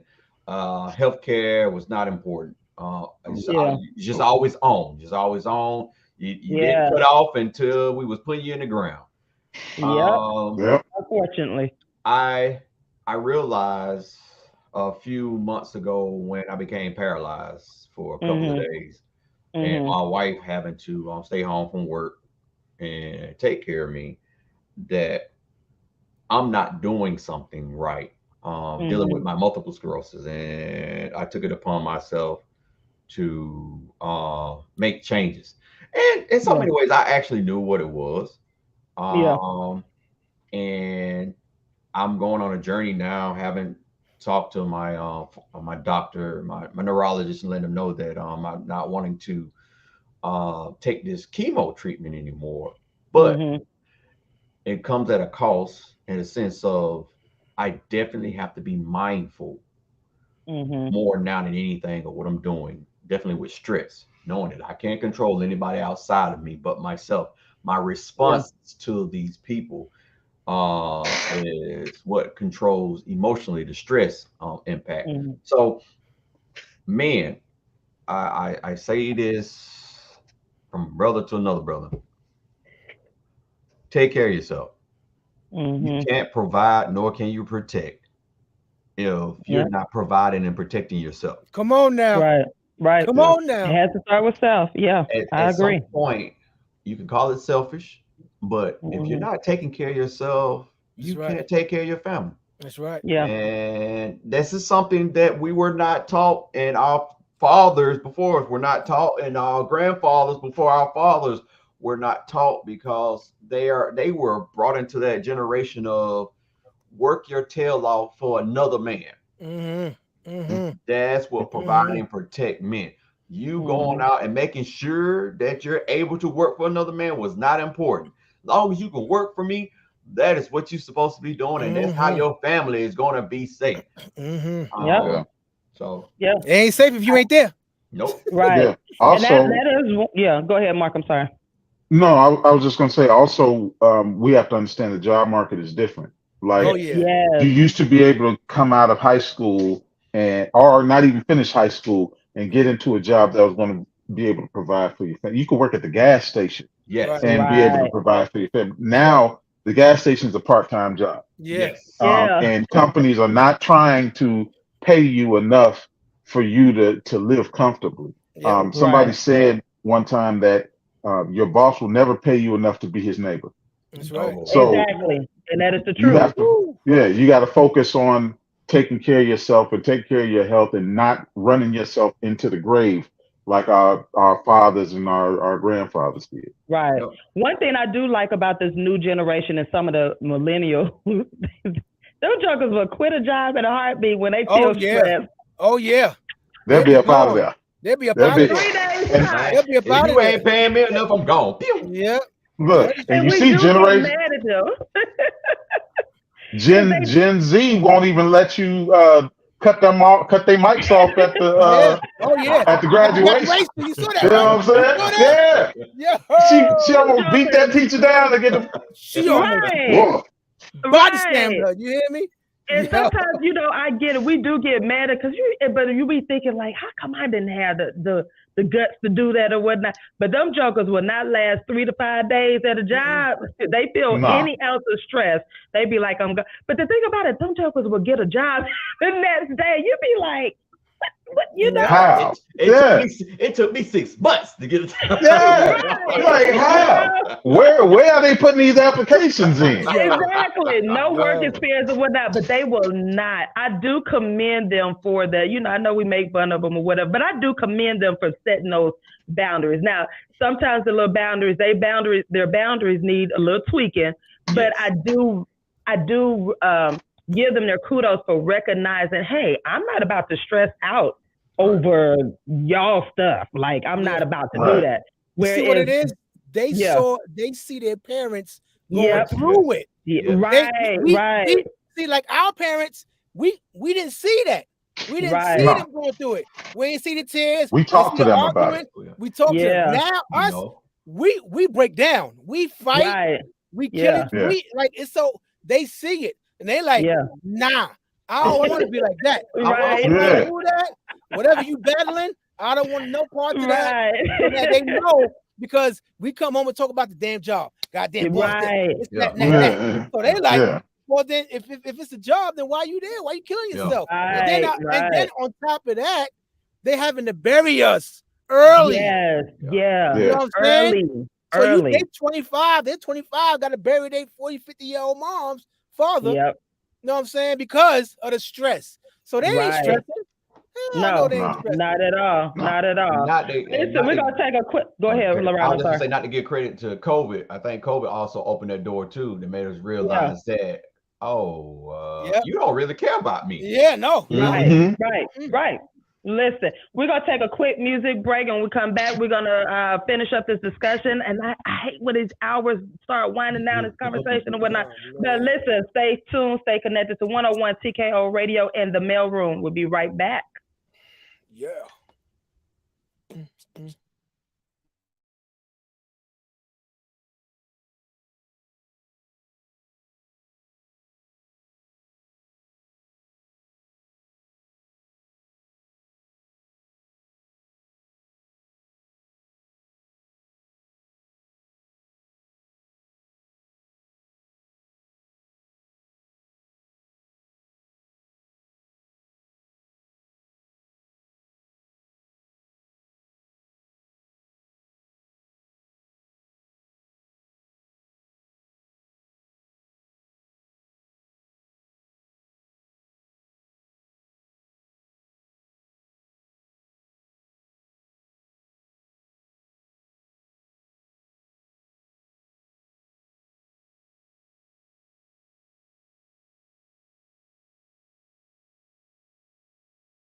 And we are back live on 101 TKO Radio in the mail room. Oh my damn, jump around. Listen, we are coming to, we're about to end this Saturday with, and y'all know I'll be getting mad because this conversation, man, like, it's like, we got to come back again for a part time. Well, y'all already know Mark and DJ Johnny Prince, we're gonna keep, like, we're gonna continue this conversation because it's not just a 2-hour, 3-hour conversation. Like, we gotta talk about this. And one thing about the mailroom, instead of us just talking about it, I want us to come up with some solutions that we can individually, do. We can't change the world. We can't save the world. But what we can do is start in our community, and I don't want women to be like, well, this, that, and other. No, the mailroom is going to provide some solutions, some things that we can do individually, some things we can do at home. It has to start with you. Yes, we already know what the generations before us, what they went through. And now that we're getting older, the light bulb is like, oh, shoot, I'm 51. Yeah. We got to pass on. We're passing on. So what is it that we want the next generation to, be like? What is it that we talk about generational wealth? This is part of generational wealth. It's not just money. It is part of generational wealth when you want them to heal from the traumas, that they've been exposed to and so forth. So listen, before we continue our conversation, tell us each what's going on with you. Mark, you wrote a book. What's the title of the book? Tell us more how we can get it, support all of that. Okay. Wrote a book called The Man Up Blueprint. It is in Amazon right now. You get it on Amazon. I am re-releasing it with some updates. So if you want to wait on that, that'll be coming very, very soon, probably in the next like three to 4 months. Okay. But it's basically just, like I said, kind of a coming of age story about being a boy and growing into a man and being a father and lessons that I learned in between. So got that going on.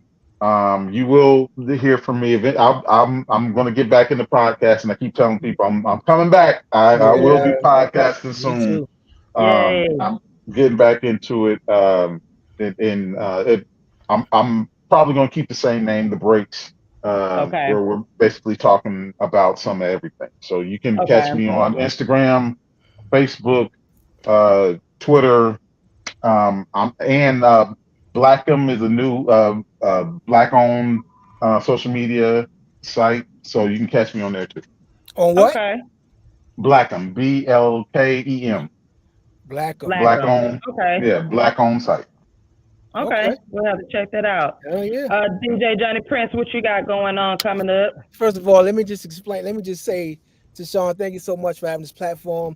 Man, I believed in you ever since we first met, even though when you were late and that when you came in your cab, I was like, she coming in 30 minutes late. Nah, I'm not.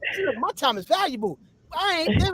That was that New Yorker, always impatient. Yo, but I hopped in there though. You hopped in there, gained my respect from that forward on. and you were consistent with the show. You ain't never give up on yourself. You never give up on the show, even though you were faced with so much adversity in the past with this show. You transformed it. You invested in yourself, transformed it, and you like still 6 years into this thing, stronger than ever. So thank you for being the example. And I appreciate you. You're my big sister, and I love you. And if anything you need, you already know. You already know. Right. I'm there. Right. You know what I'm saying? So as far as my health, so I go to this free clinic, right? Because I ain't got no insurance. So I go to this free clinic, and to let you know how good I'm doing. So if you don't know, congestion heart failure is reversible, right? You're right. So I went to the doctor last Friday, and he says, "Man, I'm down almost 30 pounds. I'm not swollen. You know what I mean? Okay. Usually in my case, you know, people come in there not really listening, not taking advice. They still coming in there with issues, and you know." But he was like, okay, bottom line, I'm doing so good that he wants his media team to come and interview me because of my progress. Right? Wow. So, awesome. Without giving too much detail. Good for you, Johnny. Good for you. So I did a whole complete 180. Listen, let me tell you something. Another thing too. So I know we blame generational curses. I get that. Some of this ain't generational. Some of this ain't generational. Right. Because I gave DoorDash probably about $2,000 last year. No lie. No lie. They was eating good off of you over there. No lie. That's not generational. You know what I'm saying? I chose to do that. You know right. I respect that. I love that. All types of stuff. I was on the road 3 months, so I wasn't cooking. Take it on the field, bro. I like that. Probably about $2,000. So when I came off the show, I had to do your party in August to show that I pushed. You even know I was bad. I was bad. And as a matter of fact, I went to the ER like 2 weeks before that. Because when I came in early August, I did go, and then it was like, you're having a large heart. I was like, okay, whatever. All right. I know what I gotta do. And then I went back, I think, another time after that. Because my pressure was high, and then then the third time was Christmas, and then I got the real deal of what's going on. So some of the stuff we could blame generational curse or whatever, but we choosing to ignore these signs, man. I could have been dead, I could have dropped, you know what I'm saying? I could have stopped, but the universe was like, nah, you know what I'm saying? And I think that just moving forward, I think that as a people, I think we need to get more spiritual. I think we need to dig inside more. You know, being religious is cool, right? But it don't allow you to go in. You know what I mean? It teaches you to go externally. So there's a source that you got to go to, right? But this is the source right here. Right. If you really do the math, the source is in you. Everything you ever need, anything you ever need to function is within you. But the spirituality would allow you to teach you that, to know that, you know what I mean? Not to go off and disrespect. No, I'm not. Spirituality allows you to go in and seek whatever you need. You know what I mean? So if you learn that, if we understand that, then, you know, I think that, you know, we'll be better off. We'll be a lot less stressed. Like our perspective will be different. The way we see things will be a little bit different. So let's start to become more spiritual. You know what I'm saying? Along with your religious. Along with that, let's start to go inside and get whatever we need, because he installed it in you. It's in you. Right. It's in you. Exactly. Yeah. You know tell us about your weekly DJing. Look, I couldn't have done that back in January, February. I couldn't stand up for too long. To now I'm week 12. Every Thursday doing this week. Week 12 doing this. This is how I'm coming along now. This is how good I'm doing. I'm proud of myself, man. Come on now. Right. Yes. Week 12. Consistency is key. Yes. Yes. Week 12 next week. Every Thursday, I'll give you 2 hours of grown classics. I mean, we vibe, we dance, we have a good time, man. Y'all keep on tuned in. You follow me at DJ Prince Throwback God everywhere. On Instagram. I'm there every Thursday. Mixcloud. I post up everywhere. So, you know, once you see it, you hit the link. and you vibe out with me, man. You know what I mean? I want to start being more consistent. I'm actually Tashawn she's gonna beat me up if I don't bring this concept of peace podcast back out. But right. I'm going man, listen, you gotta bring that back. You gotta bring it back. I'm gonna bring it back out, man, because some people we need to talk, man. We need to talk, man. We need to have these hard conversations. And that's that's the issue with people. We're not having these hard conversations. We're not growing from them. We want to watch Netflix all damn day. We want to include ourselves in everything that's not fruitful. Nothing is fruitful. Right. How are you growing? How are you growing? That's the real flex. How are you growing? What are you doing to grow? You know what I'm saying? We in our 50s, and you still feeling like a 22-year-old. You want to do what you want to do and all this other stuff because you feel like you got an end on life. No, it's not. The universe will smack you for that. You'll get spanked for doing things. You don't have to understand. You don't got the knowledge, you know what I mean, of certain things. That's why you keep getting smacked down. You know what I'm saying? Right. So become more spiritual. Let's start to dig in. Do what you need to do. Meditate. Be still. This comes still. Be still. You know what I'm saying? Don't choke yourself. We attach ourselves to people, things, and stuff. There's some demons out there that we attach to. We got to disconnect from people and things and ideas, y'all. We got to start disconnecting from these demons, y'all. I'm telling y'all. All right, so you follow me, and that's what it is, man. We're gonna have a good old time. Thank you so much, Tom. I love you. I love you. You know you safe. Everywhere you go, you safe. Right. I already know. Don't play with the song. You gonna catch something. I appreciate y'all for that. Seriously. LaRon, Mr. Takeover, what you got going on and coming up? Well, thank you, Prince, for protecting her, because I don't know. I'm on the fence. You know, she always throwing me up under the bus. But but for her, I do appreciate staff meeting after this. I appreciate it. I appreciate you giving me the opportunity, and I'm just like Prince. You have a brother and protection in me. I cherish you and Shelf's relationship with us, me and my wife. I really do. It couldn't have come at a better time, to be honest with you. Yeah.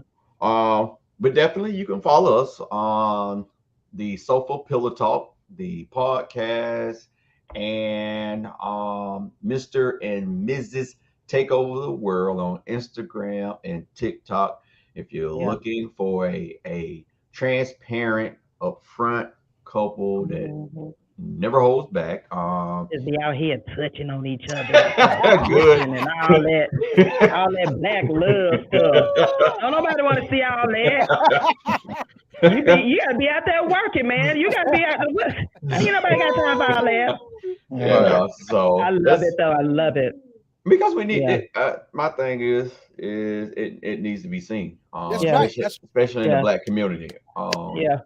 There's too much fake stuff out here, and I want to add to something that we started the conversation off with: men needing to protect not only women in our household but those outside.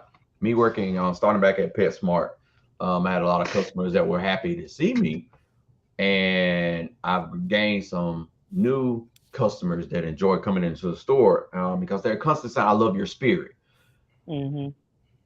You shouldn't have to come and I'm not talking to those angry people that come in the store that are just always angry, but just giving a compliment to someone is a form, for me, is a form of protection, because you never really know what a person is going through. That's right. Yeah. And so I feel God has placed it on me to bring that light, that ease. Let me get some of that weight off your chest, to the point that I do have a couple of customers that just come in and say, "Sir, I just need a hug." Yeah. You know? Yeah. So it's time to get back to humanity, not get back, but just to bring it back, you know. Definitely. And so forth. So I appreciate that of you.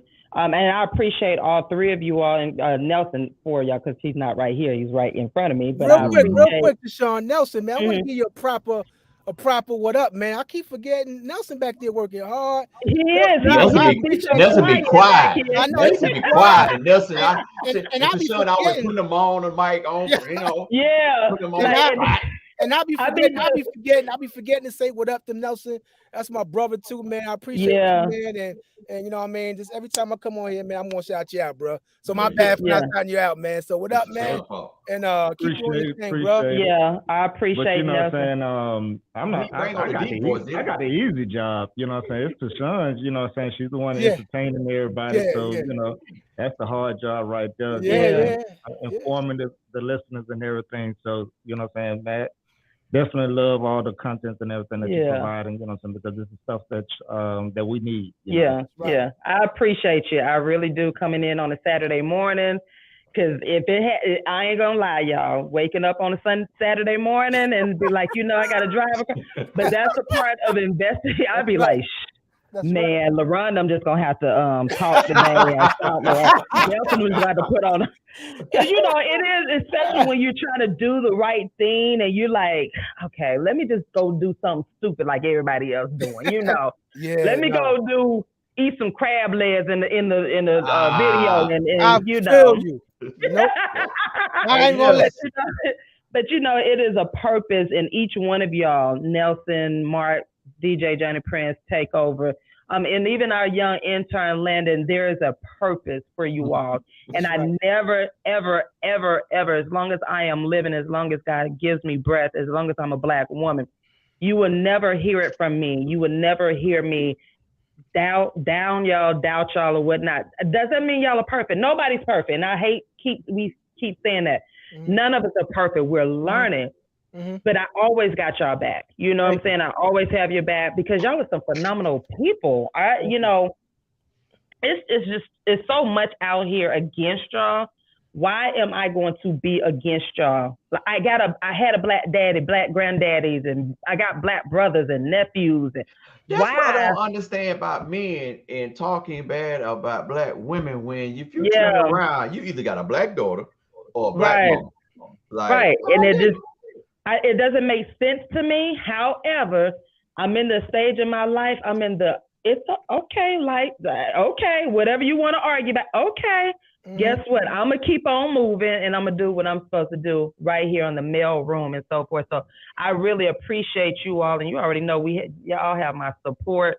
And I think that's one. I know that's one reason why Chef doesn't, you know, worry about me being around men, around y'all and other men. You ain't around F-boys. That's why. Right. That's the God's honest truth, because he knows that I'm going to be protected one way or another. Was a few months ago, my car went out. Nelson literally followed me all the way to the dealership.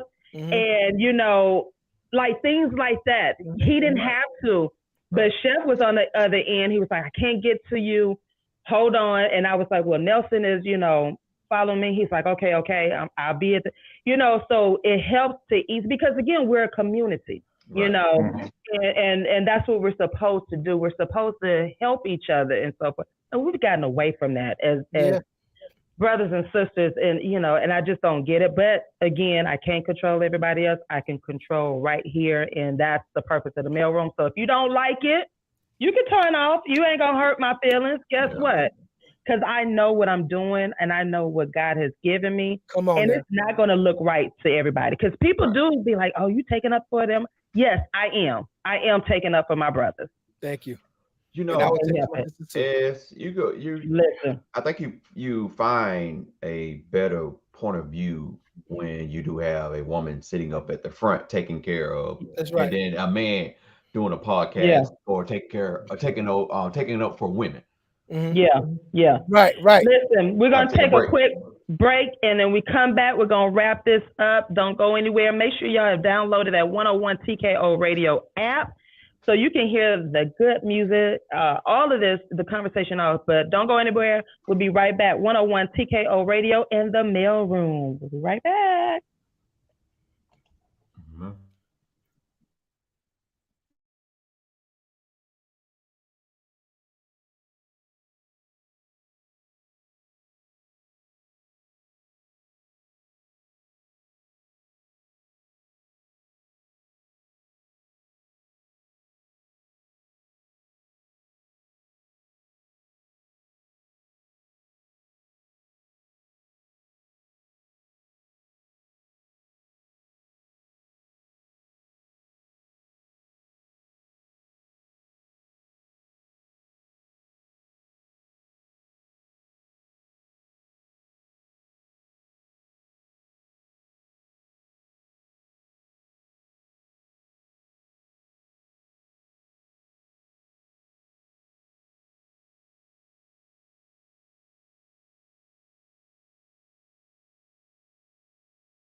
And we are back live on 101 TKO Radio and the Mail Room.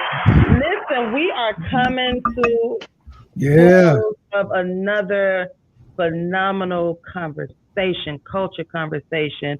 I can't express enough how much you all mean to me, and I thank y'all so much for, again, sharing your Saturday mornings with the Mail Room. And listen, I got a big announcement. Y'all ready? You got a drum roll over there. Y'all don't have a drum roll. No.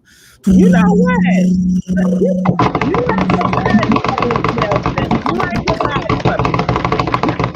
That's it. I'm done. I'm done with black men. I'm done with black men. Y'all ain't even got a drum roll.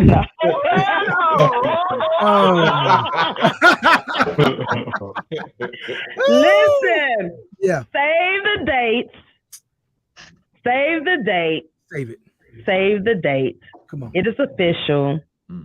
Yes, I know I made an announcement early in this year, but see, that's what happened when you're doing stuff you ain't got no business doing before God. September 23rd, 2023, the Mail Room listening party will be official. Lord have mercy. Yes, it will be. It's going to be virtual. See, you know, sometimes, as you said, God has a way of saying, listen, consistency has been my word for 2022, 23. And I just have to pivot. You know, of course, I have a lot of stuff going on, but, you know, and part of me was like, I want to make sure it's done. Because y'all know I don't do no junk. I don't throw on events just to be throwing events. But, you know, where there's always a way, there's a will. And you, as a visionary, you have to always keep your eyes open and see other avenues. So the Mail Room listening party will take place Saturday, September 23rd from 6 p.m. to 8 p.m. And of course, sitting on the panel, we have 3 of your people sitting right here in front of you. Mark B. Oh, yes. DJ Johnny Prince, Mr. Takeover. That's if she'll turn my mic off. I have 2 more that will. My bad. What'd you say? What happened? As long as you don't turn my mic off, I'll be there. Listen, I'm super excited because, again, you know, I had to. As an entrepreneur, you have to step out your way and you be like, you know what, you got to keep the ball rolling, you know, and you just, because it's not about me, you know, it's about the people that we serve and so forth. And I've been praying on it, been crying. I'm like, I don't want to do it, not because I don't want to do it, but, you know, again, you know, I really wanted the inside effect, you know, I wanted but it's like, hey, we're going to rock this thing out virtually. There will be vendor opportunities. Yes, that's right. Virtual vendor opportunities. So the tickets will go on sale July 1st. Come on now. July 1st. And it's only $21, y'all. You still going to have to pay. You still got to pay to get a link, you know. Right. Again, so $21, you cannot beat that for this conversation that we're about to have with some phenomenal men. Yes. That's going to really bring it to us. Like, listen. So the mail room, listening party, and the color is still gold. Remember last year I told y'all the color was going to be gold. And so we're going to keep that color so y'all can come in the gold. You can still be with your gold on or whatever. Yeah. But I am so happy to announce that it will take place September 23rd, 2023. Tickets go on sale next week, July 1st. So make sure you grab it. We're going to have an awesome time because, again, it's bigger than us. And again, I had to step out of my own way and my own feelings and just say, you know what, God, you gave this to me, so I got to keep it rolling. Last year was dope, y'all. So make sure y'all get y'all tickets, man. Last year was dope. It was dope. I had them tuned in. So Sean had to be like, calm down, boy. Calm down, boy. I think this. We've had 2 years of good panelists. Oh yeah. But for some reason, I'm a little scared of this panel this year with y'all. I'm a little scared. I don't know. I'm a little nervous. I know. I'm a little nervous. You know, I'm a little nervous. You know, we're gonna tell salt of the earth over here. You know? I know. I'm offended. I'm a little nervous because y'all about to bring some heat. We always do, man. See, we ain't gonna sugarcoat nothing. You know, not saying. You know what you're doing, girl. Not saying that we didn't sugarcoat, but each year I'm learning to step up and step out that box and really push the envelope on some things because we got to get back to men. That's right. Men. Come on now. That's right. We got to get back to the principles, the morals and whatnot. I don't care what this world is showing us. There are still some things that we have to live by. There are still some things that we have to be obedient to, and the world tells you to go left. No, we got to stay the course. And I'm just tired of the BS. So, I'm nervous, but it's a good nervous because I know I got some real brothers. We got you, baby. We got you. I know. I'm just gonna be sitting there with my coffee cup on the side. They just say that like, oh Lord. Yes, we did say that. Yes, we did say that. Conversation that we need. Right. We're gonna have. So I'm super excited about that. Me too. So look out for that. Tickets again will go on sale July 1st. And for September, there's no excuse why you can't afford it. It's $21. Come on, y'all. $21. It's gonna be the lowest y'all gonna see this price for this event. Y'all better, because next year I got a bigger surprise for y'all. So yeah, I'm not gonna make that announcement till September. I got a bigger surprise. So get ready. But September 23rd, 2020. Is it 23? 23, yes. 2023, September 23rd. Listen, the mail room listening party, virtual listening party will take place. Can't wait. So get your tickets, July 1st, they go on sale. And just get ready for this ride. Y'all don't want to miss it. I promise you. We got Mark B, got DJ Johnny Prince, Mr. Takeover, and I got some others that I will announce soon. Go ahead and let it out the box that next year is going to be on the moon. That's right. Please, that's right. Listen, it's time to get listen. All I know is have your colors gold, white, and black. I'm building a spaceship right now, Takeover. I'm building it right now. It's in the back right now. We good. As long as we ain't building submarines, I'm fine. That ain't funny, but that's funny. No, it ain't. Approved by black people, black men. Right. 250,000 caskets. Listen, and you know what? All jokes aside, my prayers to their families and especially to their mother, their 90-year-old. No, I mean, so my prayers and also before we leave out my prayers, I want to talk about this definitely next week for our topic next. Well, we're going to go into friendships and relationships, but I also want us to talk about the missing children in Cleveland, our Black children. I want us to bring some light to that as well. That's what this platform is about. But I definitely want to talk about that. And let's see what's going on. Like, you know, what we can do, because it almost similar to, sounds like the Atlanta child murderers, you know, when all those boys were missing back then. There's something ain't right. Something ain't right when a, you know, large group of children are missing like that. So, listen, I just love you all. I thank y'all so much. Nelson, all of you all, thank you so much for allowing me to be in you all space and just really have me tagging along. You know, I love y'all. So listen, same time next week, same place. I'll be here, baby. You'll be here with us. Mark, if you're able to, I need you back as well, because my boy over here, he got to provide him and protect his family. He got to do stuff as a black man with his family.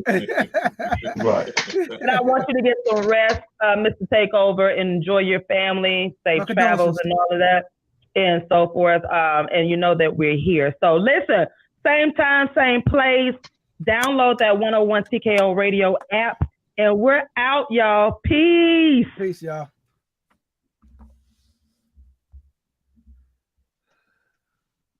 Thank y'all, fellas. I'll be talking to y'all. All right. You're welcome. Bye. All right, bye.